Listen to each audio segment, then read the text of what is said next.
In this video, we'll begin the process of learning to identify conifers. Many people find conifers confusing. I know I did, and so I've come up with a new way of conifer identification that, at least initially, will involve no Latin names, or even common names for that matter.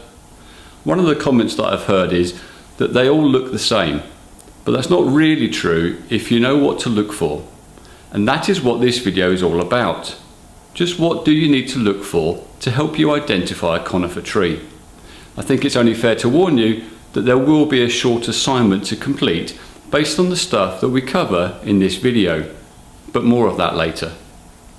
The aim of this video is to help you to describe the characteristics of conifer leaves and cones as an aid to identification. Conifers are cone-bearing trees, and the vast majority are evergreen, so do not lose their leaves during the winter, which, for our purposes, makes it ideal for year-round identification.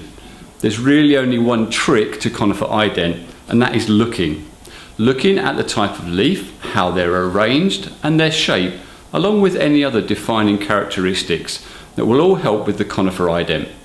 That and a couple of good ident books. First of all, let's look at the type of leaf. Is it needle-like? That's a bit of a loose description. Some are as sharp as needles, and others much blunter, but it's just a way of differentiating this type from the others. If the leaves are not needle-like, could they be described as scaly? If it's neither of those, then ask yourself if it's fan-shaped. Making this first basic distinction is important, but we need to look closer and really start to describe what we're looking at. If the leaves are needle-like, are they thin and pointed, or are they flat and blunt-ended? What colour are they? Do they have any identifying characteristics like white lines on them? Are they grouped together in pairs, threes or fives? Do the leaves come directly out of the branches, or are they produced at the end of short stems? How long are the leaves? What about their arrangement?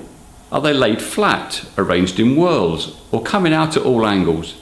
Do they form dense foliage, or are the leaves actually quite sparse? You can ask yourself similar questions when dealing with scaly leaves. Are they arranged to produce flat foliage? What colour is the foliage? Is it dense or not? Cones can be helpful in identification too. Are they still on the tree, or have they fallen to the floor? What size are they? Are they round like little footballs, or more cylindrical? Do they have any other defining features, such as sap-like substances exuding out of them? Remember, the key is to look and describe, and that's what your assignment is all about. You won't need a tree ident for this either. I'd like you to choose 5 different conifer trees and take some photos of each. Then explain what makes them different. You do not need to identify the genus or species, although you are welcome to if you'd like. I just want you to describe the various features such as leaf type, leaf arrangement, leaf shape, and any other characteristics. You may want to mention any cones that were present too. Your tutor will let you know the completion date for this assignment, and you can upload it onto the online classroom for marking.